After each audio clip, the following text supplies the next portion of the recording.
Exciting. I will take Jordan Robles. Hmm. I had him as my number one, so. Do it. Hey, welcome back to Fade the Mahoney.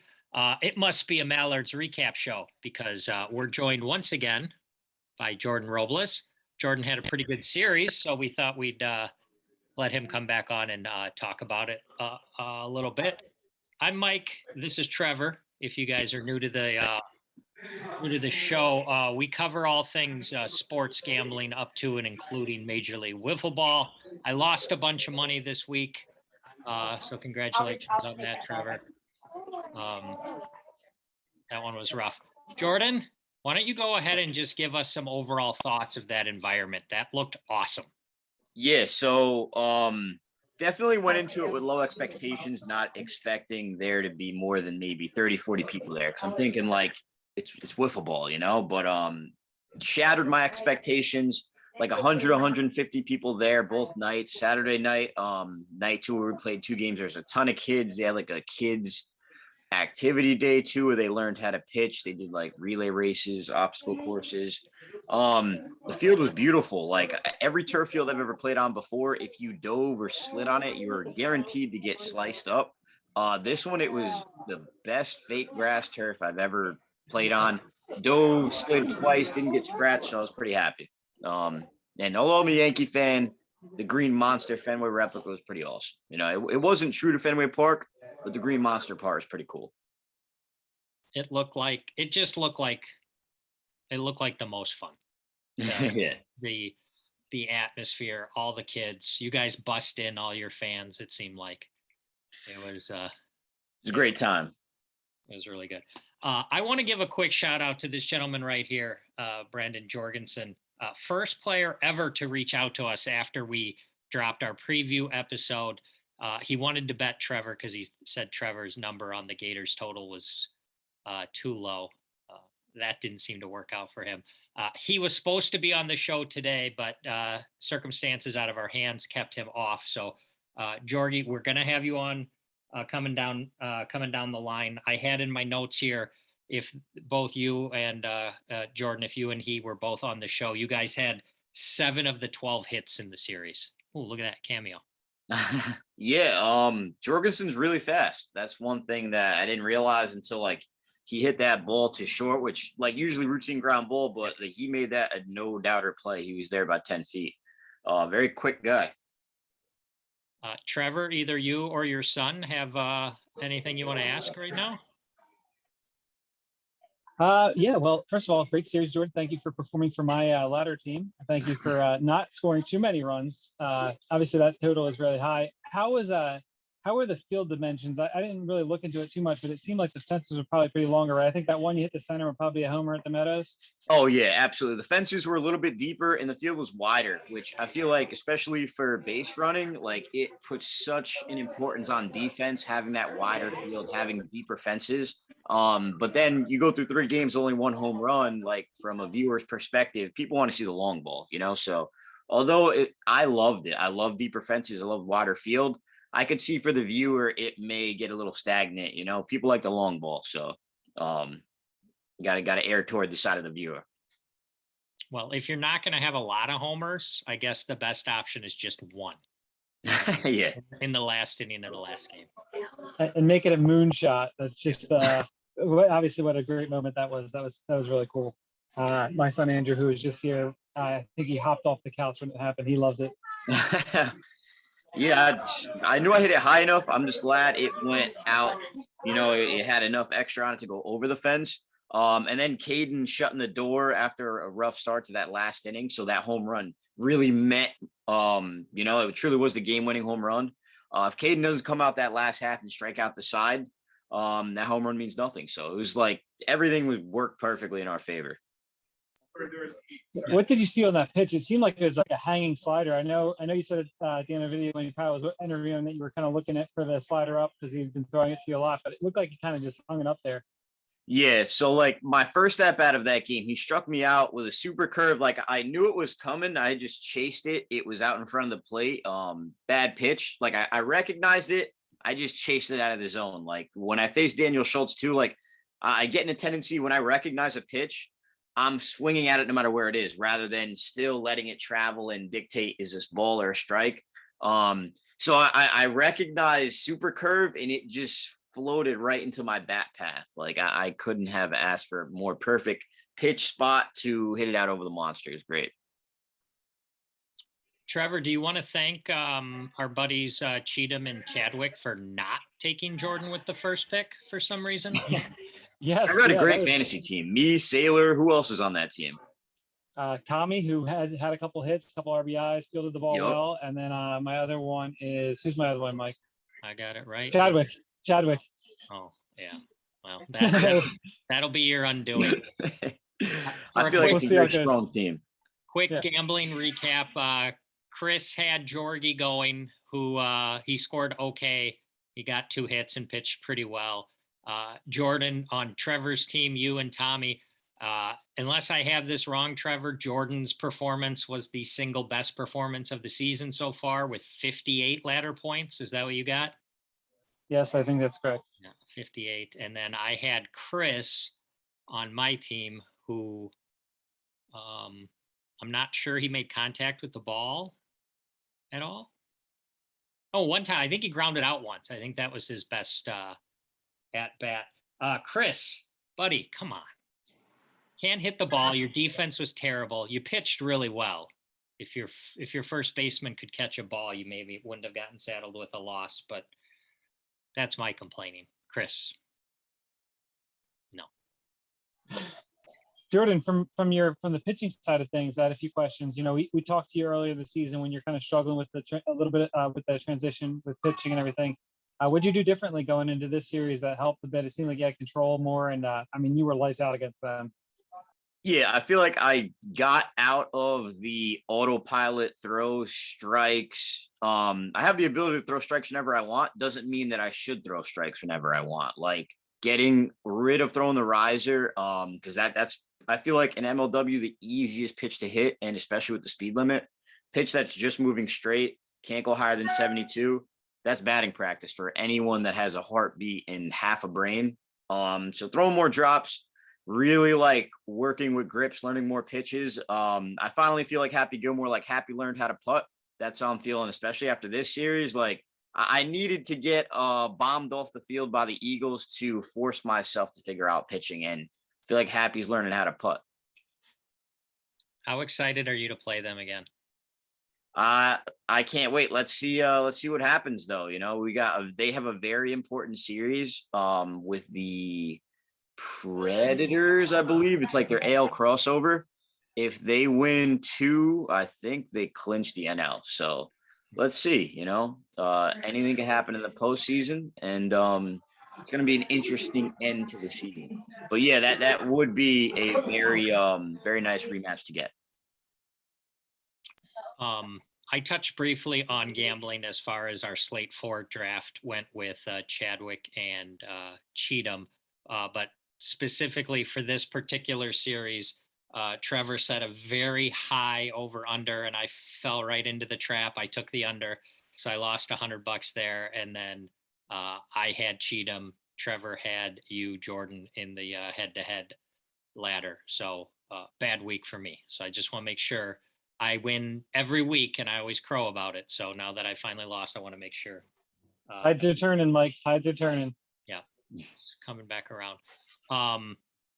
What else you got, Trevor? You got anything else for the man? Yeah. In particular, in attacking the Gators, it seems like the recipe for success of pitching against them, specifically Cheatham, is to not throw him strikes, make him chase, and to Jorgie just throw him a strike down the plate, and he's going to watch it go by. Is that kind of what you saw as the scouting report? So like one thing that it kind of, from the Gators perspective, players, you only see the last pitch of every at bat. I would say I did a good job of attacking the zone early in the count, early in the game. So like everything I threw was kind of around the plate, but throwing drop curves, like a screw drop inside off the plate on the hand, slightly off the plate, low and away, a 12-6 drop down the middle that starts down the plate and falls off the plate. Those are tough pitches to hit, you know, at any level. Like those are genuinely my go-to pitches when I play with knife ball. So having the ability to go to those tools just helps me get hitters out way, way easier. You know, like when I can truly throw my pitchers pitches, it's a lot easier to set hitters up and just let them get themselves out. You guys have the Magic for your last series, is that right? Yeah. Wow. Late season buys. Those are always nice. Congratulations on that. Ducks are swimming. Ducks are swimming going into slate 5. What do we got coming up this week, Trevor? Do you remember from the show, from the YouTube? Is the series the Magic Wildcat series? Is that correct? I don't remember. I think didn't catch which was next I one think was. that's what's dropping. We're talking with Okay. King Curdy this week for, does he want an autograph? King Curdy's joining us for, pretty sure that's what I saw, Magic Wildcats preview. That's what we got coming up. This is one of the things I was most curious about, Jordan. Did you take any swings with that blue bat that they have there?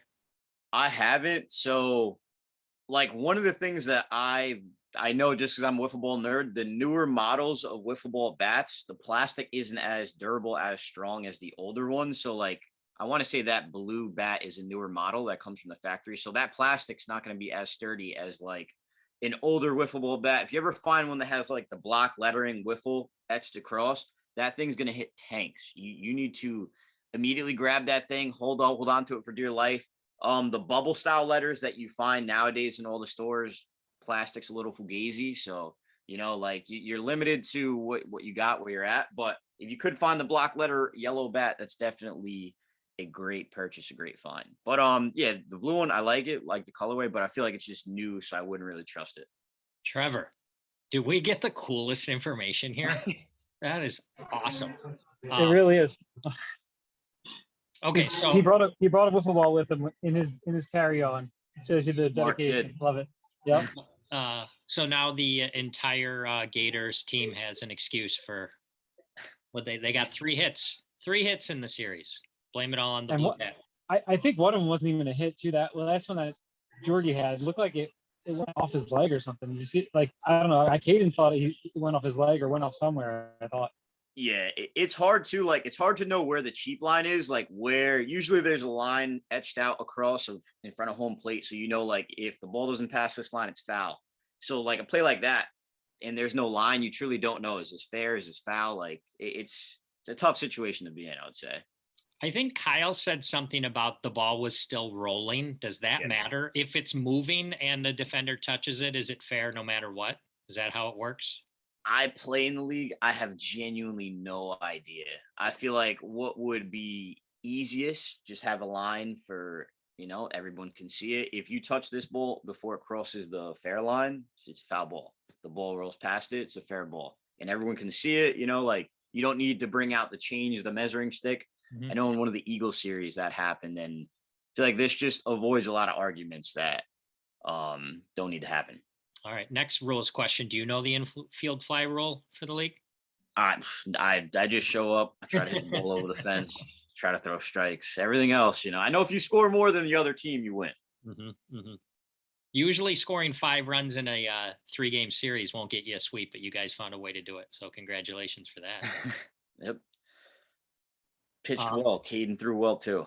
Oh, I mean, that was actually my next question was talk a little bit about Caden, about his performance. And I mean, this has been the question mark all along for the Mallards, you know, who's going to be the second arm. And I mean, the way he threw, it's got to be pretty promising going forward. Yeah. It's one thing he hadn't gotten like a true start. He threw a little bit in the Eagles series, but that didn't go well for me, him, anybody. So yeah, there's a lot of questions going into this series, especially him pitching in front of like that environment. But he rose to the occasion. He pitched well. He had a screwball working, drop ball working, and he was throwing strikes, setting hitters up, you know, and it looks like things are coming together for the Ducks. Yeah, when you guys get the Eagles again, that's going to be a lot of fun. Should be a very good series if that happens. You'll have to get past the Diamondbacks, right? Isn't that how it's shaping up? We'll see. In YouTube, this is slate 4. So I wish I had like who is playing who. But yeah, I know the Gators and the D-backs are very similar positions, bottom of the standing. So I think it's going to be a battle to see who that third National League playoff spot will go to. But we'll see. I know there's a lot of tough matchups going on to this slate and then slate 5 as well. Yeah, the D-backs have the Eagles in the slate, so that's obviously going to be the toughest. They're going to have to win that series probably, and then they close it out against the Cobras in Vermont. Whereas the Gators, who's their last series against? Wildcats. Wildcats, right? So yeah, it's gonna be close coming down towards the end. Yeah. All right. Over under 22 and a half handshakes after you hit the home run. What wins? Oh my God. I would have to hit the over. Between the kids and then the dads that were all fired up there, it was awesome. Like, I don't know when in my life that'll ever happen again, or if I ever envisioned that happening to begin with. So it was crazy. It was cool. I wish things in Oklahoma stayed open a little bit later, but totally different, story, totally different circumstance. Yeah, no, it was awesome. People are very nice. The kids that were there were also knowledgeable. Like, they knew prior champions of the league, player stats. So that was pretty cool. All right. Why don't you tell us a little bit about how the casino trip went? You went with Chris and Jorgie and them. Is that right? Yeah. So after night 2, we finally found one. I think it was maybe 30 minutes away. We're all excited. It's got table games. So I'm like, finally, man, finally. Like, gonna gamble, got Lady Luck on my side. We get there and the tables are closed. So it turned into an absolute nightmare. They had, like, I don't even want to call it virtual craps, but automated craps where you hit the button and the dice, the 2 big mega dices bounce in that little tube machine. Yeah. So I was able to do that a little bit, but overall, doesn't beat Resorts World Catskills or Atlantic City. But it was fun to experience new things. You and I were communicating a little bit offline, and I had said that if you can only go to a casino that has slots, that sounds like my own personal hell. Yeah, I don't know why they exist, honestly. Like, for people that genuinely just want to burn money, I don't understand it, but they exist because the casinos like them. It's something like 80% of the money that casinos make come from penny slots, or something ridiculous like that. Well, I don't know what happened to Trevor. I guess he was done with us. I got through all of the questions I had on my list. I congratulate you on having a fantastic series. It looks like slate 3 was just a blip, right? I needed to learn. I really wasn't good. The Eagles are better. Not like it was. I don't want it to seem like it was a fluke. They beat us in every aspect of the game, but we needed to improve from that. If you don't get better from things like that, then I don't know what you're doing. So you live and you learn. All right. So you guys got Trevor just sent me a message. The internet in the airport just went out. You guys have the magic. So I don't know if you've officially wrapped up a playoff spot. I assume you have.